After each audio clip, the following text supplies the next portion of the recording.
once again, back once again, back once again, back once again, back once again with a beat. Let the bass kick. Wisdom is good for all areas of our lives, and that is what we try to cover in the Wisdom in All Things podcast.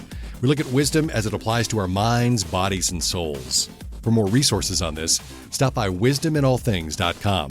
On today's episode, I doubt it. Let's first consider the depth of doubt.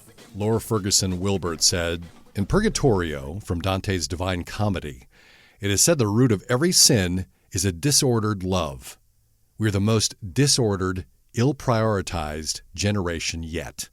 It should be no surprise that we laud doubt, loathe decision, and critique certainty. So how do we get help with our unbelief? Well, this may be more true of Laura's generation than previous generations or even of young adults generally. She reveals a potent, layered combination of doubt.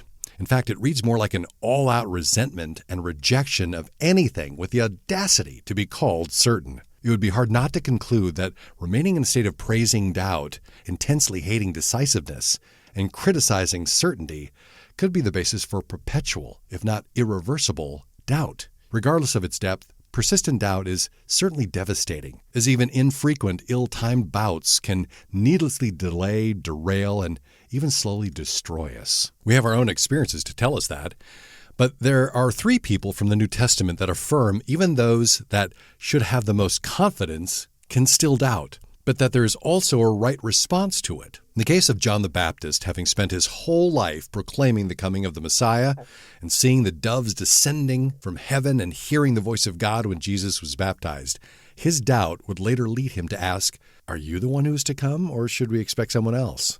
In Matthew 11:3. While he was often referred to as doubting Thomas, it would seem that Thomas was more of a skeptic than a doubter.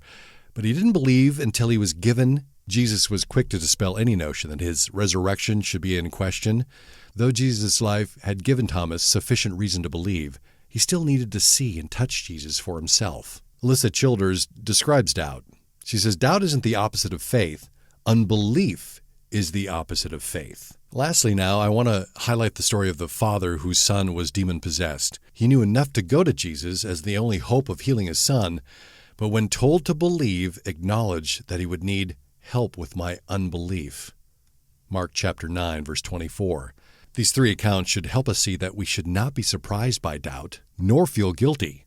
People who knew more, saw more, and had more evidence to trust than we will ever have, doubted even after having sufficient reason not to. The contrast between these three instances, and particularly the last, and how Lord described her generation should be evident. They almost represent the opposite ends of the spectrum when faced with doubt. The idea that we should ask for help with our unbelief is just one crucial element in properly addressing doubt. So let's look at gaining the ground on doubt. Sometimes it doesn't take much to discover the doubt we didn't know we had. Other times it may require that our world come crashing down. Indecision can seep in undetected and go unnoticed until we go to trust and realize that there isn't anything there, or at best seems a little too soft to stand on. Whether we're calling into question the truth or just uncertain, here are several considerations to keep us free from the devastating state of persistent doubt. First, confront it head on. Starting with the potent, layered combination of confusion brought up by Laura previously, take a moment to assess how you're currently responding to uncertainty. Is it going unchecked? Are you too accepting of it? Are you dwelling too much or too long with indecision? Have you concluded that there are no solid answers to your questions or concerns? If you're answering yes to most of these questions, then it may be very well a case of persistent indecision, which will need to be more formally confronted. If you choose not to, you run the risk of perpetuating this potentially devastating state of mind. So confront it head on. Ask the hard questions. Make sure you get the answers. Secondly, mind those feelings.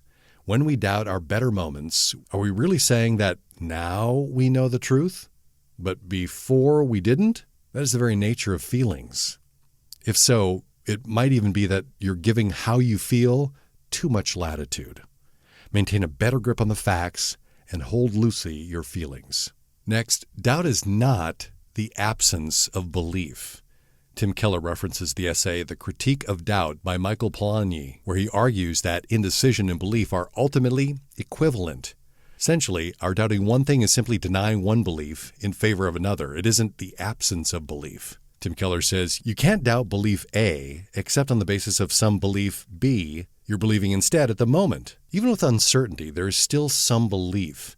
The conflict comes when we've exchanged what is, more or less, incontrovertible for what is more easily accepted or denied. The issue isn't getting more faith, but adding more facts to your current level of belief. 4. Doubt your doubts. Tim Keller says to doubt your doubts. So when faced with an I doubt it, doubt it. When we do, we find that we don't have sufficient reason to be skeptical. Exploring why you're indecisive to see if it is warranted may reveal that you do have a basis for the belief you had held more strongly. Next, humble but certain. Matthew Lee Anderson says, certainty is a charlatan, doubt a deceiver. The steadfast confidence of faith kneels between, neither triumphant nor defeated, but possessed by a sober goodness, a joyful sour too powerful for the words that might bear it.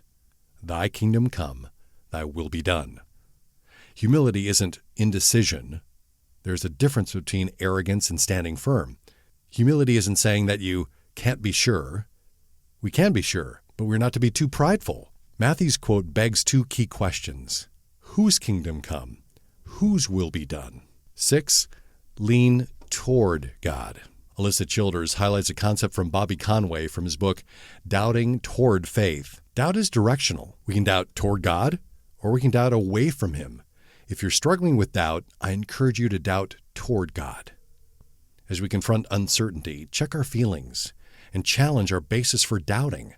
The humble turn we should take should be toward God, with the 3 New Testament examples I mentioned. Each of those accounts provides 3 requests we are to make of God as it relates to our skepticism. Ask for help with our unbelief, ask for reassurance, ask for evidence. And lastly, get ready to go deep. Indecision may signal that it is time to wrestle. If only growing was easy, then, well, everybody would be mature. What you're sensing may not be so much an issue with what you're believing or not believing, but instead maybe indicating that you can't stay where you are right now. Michael Patton says, realize that doubts are often the birth pangs of deepened faith. We receive faith from our parents in a mediated way. For the most part, it is untested. Trials, temptations, and the suffering of life tests our faith. We shouldn't be surprised by indecision or feel guilty. And probably the worst thing we can do when we find ourselves in doubt is coast, as if the answers will find us. And if they don't, we become justified in our doubting. Fight apathy when you're uncertain. Don't let it keep you from pursuing and adding to the facts. And remember, when it comes to wisdom, nothing we desire compares with her. Proverbs 8:11. Thanks for listening to the Wisdom in All Things podcast. If you want more, you can always swing by wisdominallthings.com.